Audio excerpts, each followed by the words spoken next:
Hey guys, welcome back to NASCAR Talk. Today is the first episode that won't be a race recap. I'm really excited about this one. I'll be talking about Front Row Motorsports. Some of the main topics I will cover include their drivers and what the decisions Front Row Motorsports is making does for them, and Front Row Motorsports as a whole, because I would like to see Front Row Motorsports stick around for a long time. So, talk about the decisions they're making with their driver choices. Well, first up, I'm going to talk about John Hunter Nemechek Jr. and his 1 year with Front Row Motorsports 2020.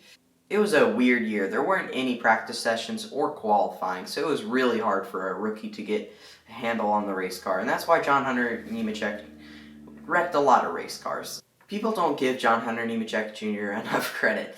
Man, that's a long name, but I think that he is one of the more underrated NASCAR drivers, especially this past season, in both Truck and Xfinity. He won in both series, 5 wins in the Truck Series, made it to the championship 4, just had a really rough day. I had a flat tire very early on, wasn't really able to compete on the lead lap for, I think, most of the race, almost all of it until the very end, but his Xfinity side wasn't very different. While he didn't run very many races, he was able to pick up a win and competed for wins at other tracks.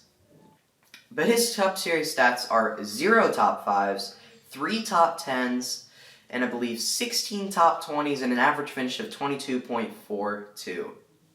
His points finish was 27th in the point standings. So you may look at this and think that's a pretty dismal season, but there's a couple things I want to mention. First off, this is Front Row Motorsports. They're not a very well-funded team. They need some more funding if they want to compete for wins on a regular basis, but they are a decent team. I mean, Michael McDowell made it to the playoffs in the 2021 season. Sure, it was kind of a win and in, but he wasn't too far off a top 20 in the point standings either way. John Hunter Nemechek, also I want to point out, had 16 top 20s. That is a stat that I think is pretty impressive. It's not like blow your doors off, but for Front Row Motorsports, that's pretty solid. John Hunter Nemechek Jr. has proved himself as a race car driver in a lot of ways. Like I said, his truck career is pretty impressive, with I believe 11 wins in 3 full-time seasons. He's had a lot of starts in the Truck Series, but only 3 full-time years. 2 of those not with KBM, but that 1 year he's had has really proved himself as a driver.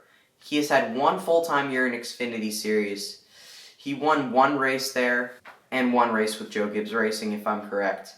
So I think he sits at 2 victories in the Xfinity Series, 11 in the Truck Series. That puts him at 13 wins in the top 3 divisions of NASCAR. Now, as a comparison, Michael McDowell's stats are also 0 top 5s. This is 2020, by the way. So 0 top 5s and 4 top 10s. So only 1 more top 10 than John Hunter Nemechek Jr. He also had an average finish of 20.92. And then to cap it all off, he had 18 top 20s. So if you look at it, he has the same number of top 5s, only 1 more top 10, 2 more top 25s, and an average finish only 1 spot lower than John Hunter. So honestly, when you look at this, you might think John Hunter didn't do so bad compared to his teammate. And when Michael McDowell finished 23rd in the point standings compared to John Hunter's 27th, you might think, what went wrong for John Hunter that season? Well, it was simply his DNFs. He wrecked a lot of race cars, like I mentioned. And I think if he had, I'd say, half the amount of DNFs, he probably would have gotten a much better points position. So I've been saying a lot of good things about John Hunter. So you might be thinking, why didn't he do good in the Cup Series? There's a couple key things to note. First off, he was a rookie. He only had 3 starts prior to that in the Cup Series. And then another point was there was no practice. Every time he went to the track, he had never been in a Cup car there before, except the tracks that he had his previous starts in. So those were tracks maybe he was a little more confident in, but other than that, he had no experience in the Cup cars. Also, he only had 1 year in the Xfinity Series, and it wasn't incredible, so I think he wasn't ready. He needed more time, and that was Front Row Motorsports' mistake there. John Hunter Nemechek Jr. could have been a great guy to hire just let him have a little more time in the Xfinity Series. In fact, I think he was coming off a full-time year that they moved him up. Then we move on to the next driver, their 2021 driver who, once more, will not be returning. He was the driver who came right after John Hunter, 2020, 2021. Both drivers only had 1 year in the Cup Series, and that was that 1 year with Front Row. Anthony Alfredo's stats are much worse. And don't get me wrong, Anthony Alfredo is a great race car driver, but here's the big issue. Like I mentioned, John Hunter had 2 full-time years in the Truck Series and 1 full-time year in the Xfinity Series before eventually moving to Cup. That's not a lot, not enough in my opinion, especially with the statistics beforehand. But Anthony Alfredo was moved up way too soon. And I mean, no full-time seasons in the Truck Series. You might be thinking, okay, Cole, that's not too bad. But no full-time years in the Xfinity Series. That is the problem. You need 1 full-time year in the Xfinity Series before you move up in this day and age. It wasn't looking good for Anthony Alfredo going into the Cup Series. Right off the bat, nobody really thought he was going to do much. Well, I mean, once again, Front Row Motorsports got 0 top 5s with Anthony Alfredo. And with 1 top 10, one race that he got a top 10 in. You can't blame the guy, though, because there was no practice, no qualifying. It was first time in his Cup car. First time running a full-time season. I mean, this guy needs to be let off the hook a little bit. It was just not a great business decision to hire him, in my opinion. He's a good driver. He just needed more time. I mean, he didn't know how to drive a Cup car yet, and they threw him in full-time after not having much experience at all. So, can't blame the guy. I hope that he can find a solid ride in Truck or Xfinity. Like I said, I don't think he's ready for Cup. And if those stats weren't enough to prove that he probably wasn't ready, then he had 9 DNFs. Pretty close to John Hunter Nemechek Jr., just a little bit more. So, as you can see, with their 2 drivers that they hired without practice, they both wrecked a lot of race cars.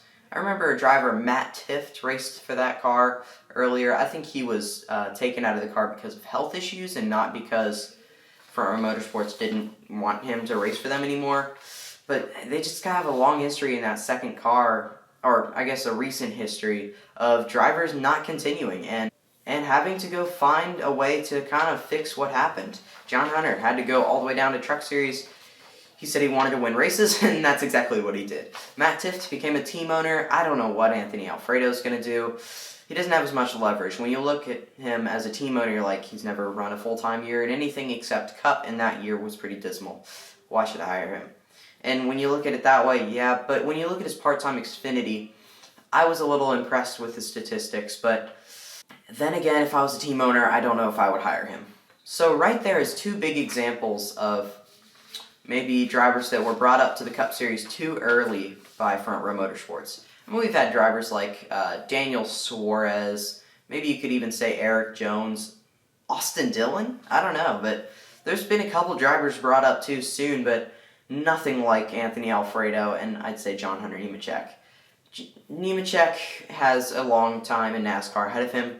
It's just a little scary to see Anthony Alfredo out of a ride, and I guess we're like a couple months away from the Daytona 500. He's got 3 months to find something. Anyway, I would be a little scared if I was an Anthony Alfredo fan. You love to see Fast Pasta get a good ride, but then again, I don't think it'll happen. If I were him, I would go the John Hunter Nemechek Jr. route and go down to the Truck Series. I don't think he's going to get a KBM ride or a Thor Sport GMS. Maybe a GMS. They hired Chase Purdy. Maybe they'll hire him, another young driver who doesn't have incredible statistics. So maybe a team like GMS will hire him. I'm not sure. I hope to see him get a good ride. But that's all I have to say about Anthony Alfredo. Okay, now I'm going to talk about Front Row Motorsports. Probably not for too long, but I'd still like to mention that team itself. Like I said, they hired 2 drivers that aren't bad, just weren't ready. And Matt Tifft was taken out of the ride because of health issues, but they had David Reagan, who was a pretty good race car driver. Wasn't incredible, but he was consistent. So him and Michael McDowell were pretty good drivers for that team, but I'd love to see Front Row become a bigger team, but there's a lot of competition out there. You got Joe Gibbs Racing, Stewart Haas, Penske, Hendrick, Chip Ganassi's shutting down, but that leaves like Trackhouse, 2311, So many teams trying to come up through the ranks. It's going to be hard for Front Row to become a big team. I don't know if they ever will. They seem like a good organization, but this is a video that I just felt like I needed to publish because I didn't see too many people talking about it. I just thought I'd show that, hey, Front Row has brought 2 guys up to Cup, and they haven't done so well. And I think Front Row Motorsports needs to bring on a veteran, a consistent veteran. Right now, I can only think of Ryan Newman. Although, my bet is that Ryan Preece will get hired by that team. That is my conclusion for that 38 car. Maybe it'll be the 36 by the time the Daytona 500 rolls around.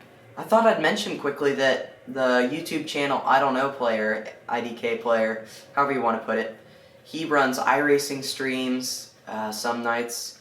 Sometimes they go later, but I have run, I'd say, 2 races now on stream, and I'm looking forward to running more.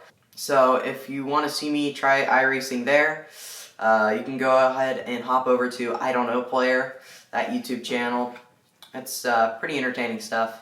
As for stop motion, I just got done working on it a little more. They're coming to a close, and then I'll have to edit it, find some software that allows a leaderboard and stuff like that. So, looking forward to that, but hopefully that will be posted relatively soon. I'll be trying to make more videos like this for the YouTube channel until the Daytona 500 and the Busch Clash roll around, and then we get back to the race recaps. But let me know if you enjoyed this video by hitting the like button, and if you could, please click the subscribe button down below. Thank you guys for watching. It's been Cole Jones on NASCAR Talk.